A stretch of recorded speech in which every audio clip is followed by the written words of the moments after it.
নানা কায়দায় নানাভাবে তাদের চুরি করা টাকা, তাদের পাচার করা টাকা, লক্ষ লক্ষ কোটি টাকা, সেই টাকা ব্যবহার করে সমাজের মধ্যে, দেশের মধ্যে অস্থিতিশীলতা এবং সন্ত্রাসী কর্মকাণ্ড তারা করার চেষ্টা করছে।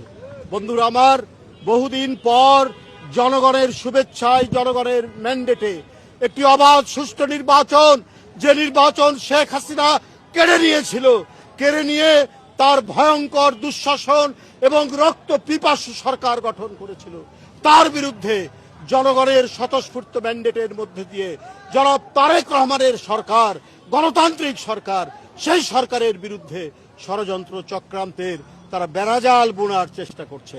বন্ধুরা আমার, আমাদেরকে যখন 17 বছর দমাতে পারেননি, বাড়িতে বাড়িতে পুলিশ পাঠিয়েছেন, র্যাব পাঠিয়েছেন, গোয়েন্দা পুলিশ পাঠিয়েছেন, জনির মতো অসংখ্য সৈনিক, জাতীয়তাবাদের সৈনিককে আপনারা হত্যা করেছেন, ইলিয়াস আলী, চৌধুরী আলম, সাইফুল ইসলাম, হিরু সহ অসংখ্য নেতৃবৃন্দকে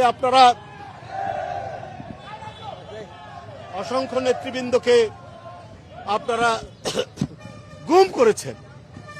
আবার গুমের রাজত্ব ফিরে আসবে, জনগণ সেটা সমর্থন দেবে? আবার ক্রস ফায়ার ফিরে আসবে, জনগণ সেটাকে সমর্থন দেবে? আজকে 4 মাস তারেক রহমানের সরকার, বিএনপির সরকার, বিএনপির নেতৃত্বাধীন জোট সরকারের সরকার, বলুন কোন গুমের ঘটনা ঘটেছে? কোন ক্রস ফায়ার হয়েছে?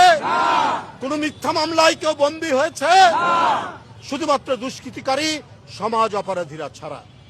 বন্ধুরা আমার, আজকে দেশ যেভাবে অগ্রগতির দিকে ধাবিত হচ্ছে, এই অগ্রগতি, সমৃদ্ধি, শান্তি, গণতন্ত্র, বহুদলীয় গণতন্ত্র, মানুষের মত প্রকাশের স্বাধীনতা, এটাকে আবার বন্ধ করার চক্রান্ত তারা করছে তাদের উত্থানের মধ্যে দিয়ে। ওইটা আর সম্ভব নয়। জনগণ ঐক্যবদ্ধ, গণতান্ত্রিক শক্তি ঐক্যবদ্ধ। তাই বন্ধুরা আমার, আজকে শুধু নয়, প্রতিদিন আমাদের সজাগ থাকতে হবে। ওরা নানা ধরনের উস্কানিমূলক কাজ করবে, শুধু তারা নয়, তাদের পক্ষের অনেক মহল কিন্তু আজকে এমন কথাবার্তা বলছেন যেটা দেশ বিরোধী, সার্বভৌমত্ব বিরোধী। আমরা বিভিন্ন জায়গায় এত সাহস পেলেন কি করে?